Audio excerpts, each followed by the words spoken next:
Good day everyone, Fixmonks here. For today's video, magpapalit tayo ng stabilizer bushing nitong Honda Jazz GK.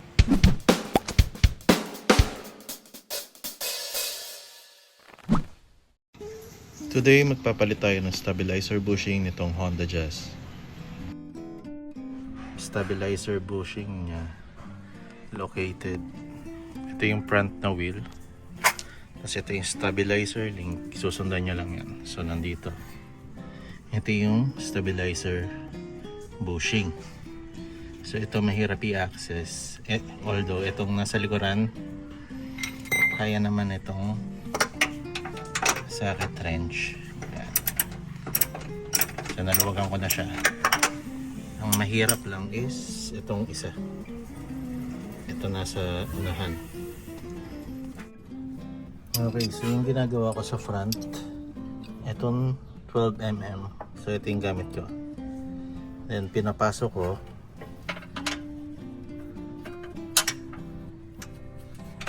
Yan, pag nakapasok na,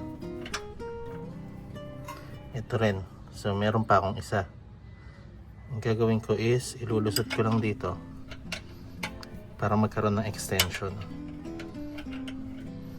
Then saka ko ikot. So ito maluwag na to. Naluwagan ko na kanina.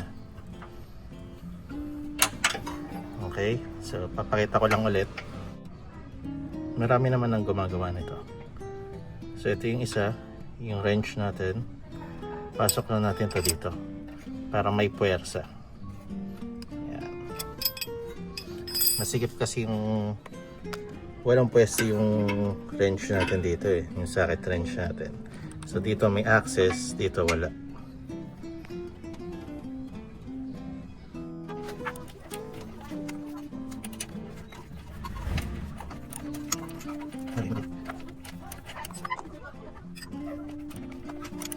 Tanggal nila.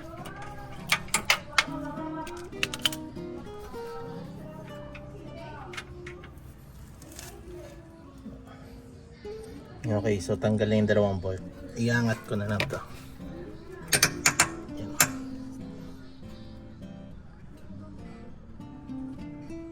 Ito na yung cover ng bushing. Tapos lalagyan natin ang bagong bushing dito.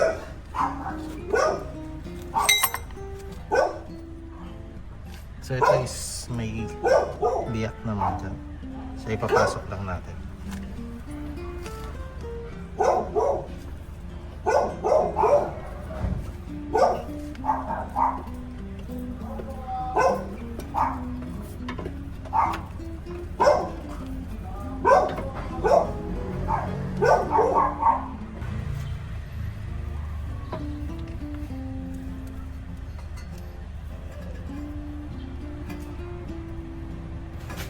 Kapag naipasok yung stabilizer bushing, lagay naman natin yung cover niya sa ibabaw.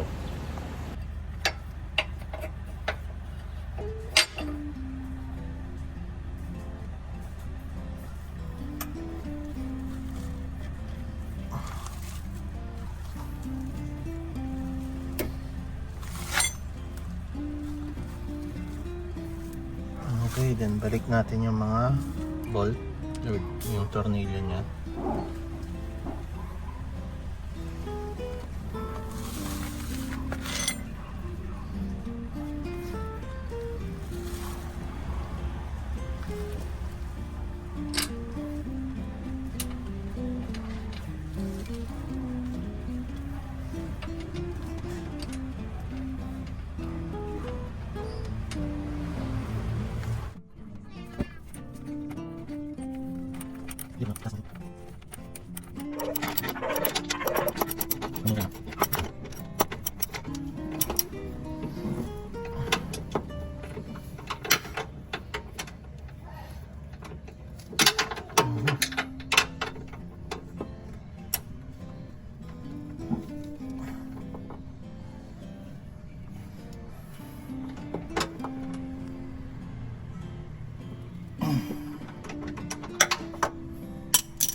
Okay, so itong mga puti-puting yan, parang huwag nyo tatanggalin yan. So parang ayan na yung pinaka lubrication nya.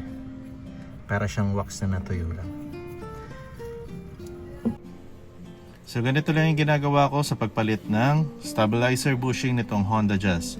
Sana may natutunan kayo or nakakuha kayo ng tip sa panonood ng video natin. Kita-kita ulit tayo next video. This is Fix Monks. Thank you for watching.